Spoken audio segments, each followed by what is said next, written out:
Alright folks, in this video we're just going to take a quick look at the One X1 Pro with the HX 370 CPU and the 890M GPU.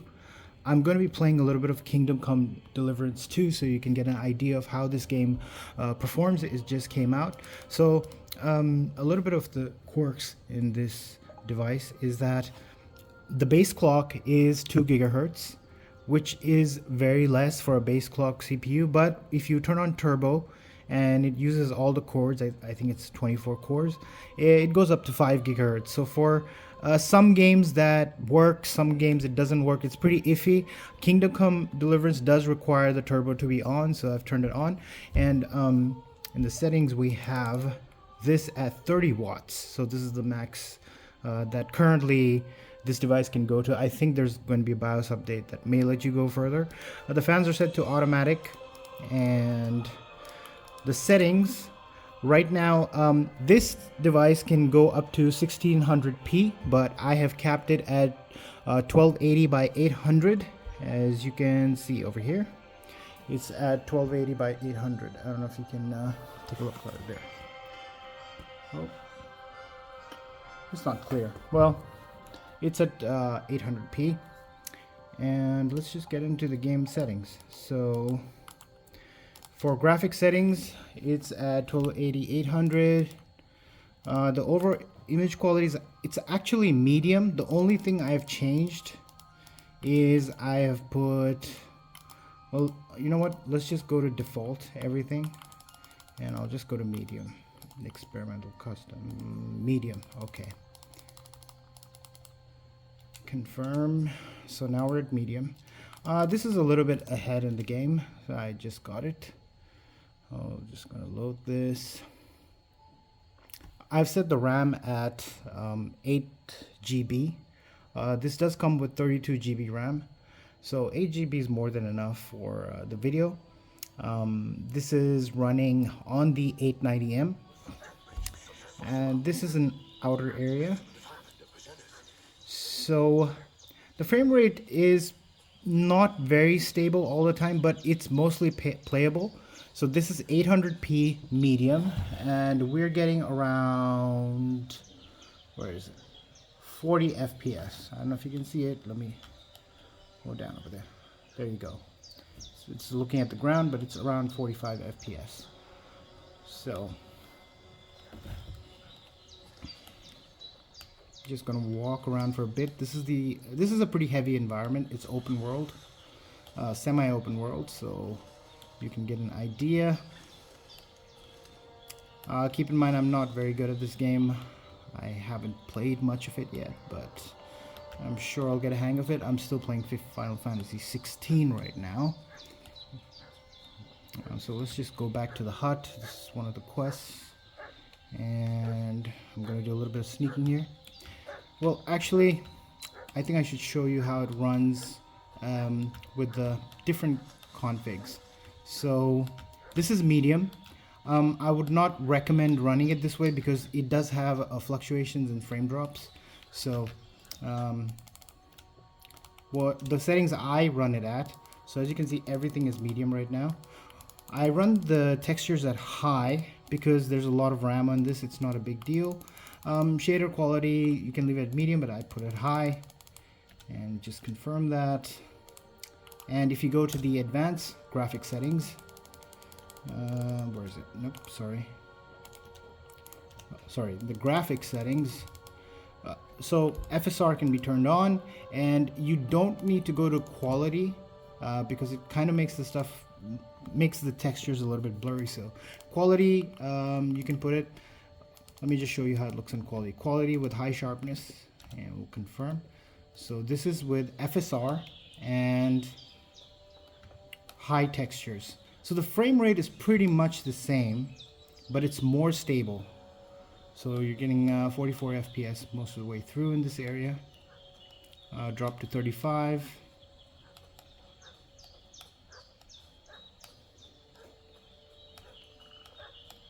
It's relatively more stable than playing it natively. So I'll just get into a combat scenario right now. I need to sneak a little bit.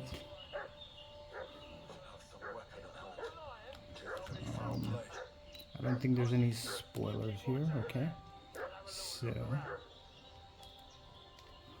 oops, I'm sorry, we need to equip this here.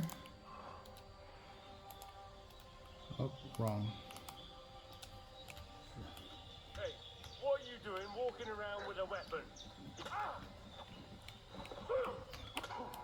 Nope, you're gonna die.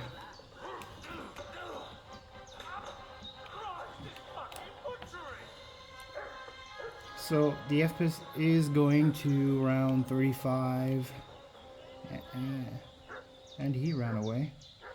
That's not good. You're a dead man. So sometimes it really does stabilize.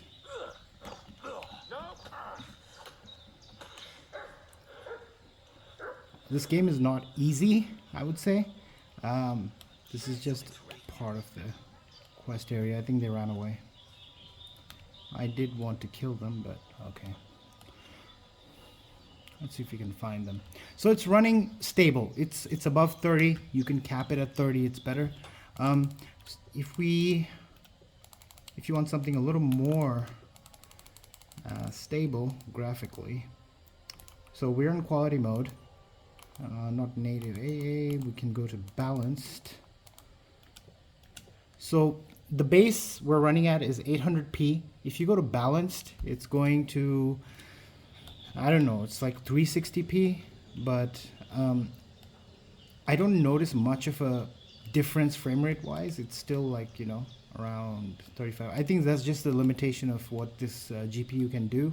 So you can get a stable 30 at quality mode. I wouldn't recommend going lower than that. And textures, you could keep them at high. And now another test that we're going to do is we're going to go down to 11 watts because this GPU is very efficient at lower TDP. So that's the thing that gives you the battery life. As you can see right now, if we play this at 30 watts, you're only going to get 1.1 hour, 1 hour 10 minutes, which is not very good. So I have run some games at 12 watts. I'll make a video about it later. So let's go at 12 watts. So this should tank the FPS. Yeah, it's already tanking it. And to fix that, we're going to select the low preset.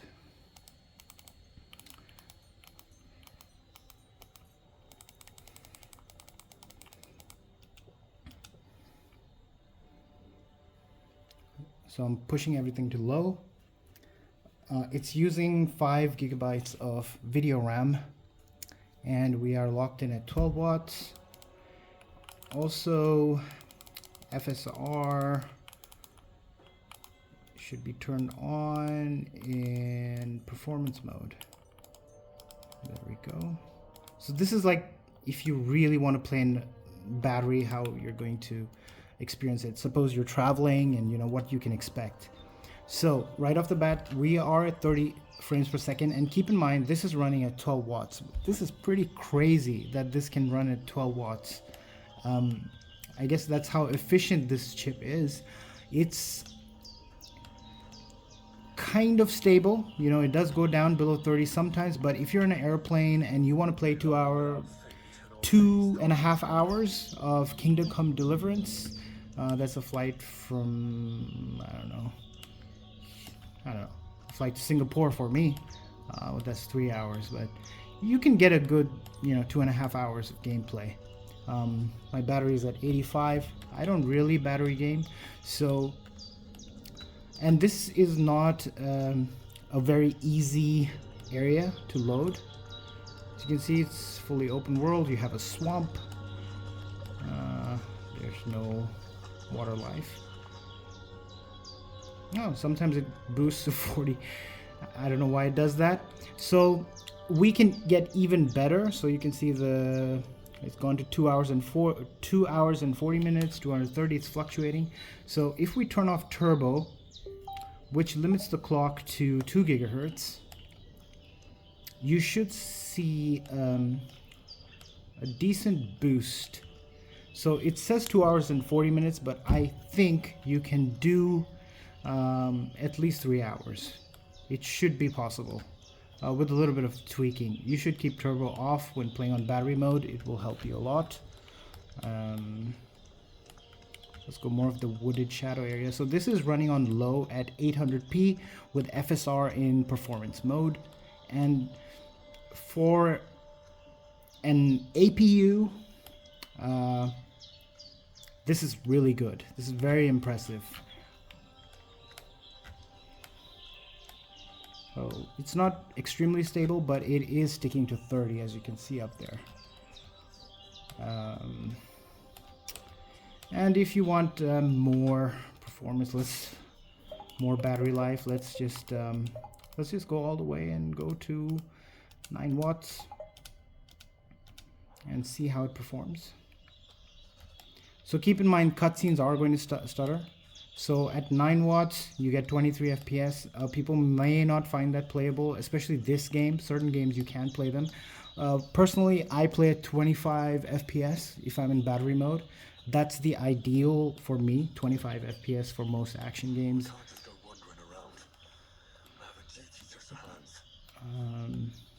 But I wouldn't recommend it. You get 2 hours and 80 minutes if you're doing it that way.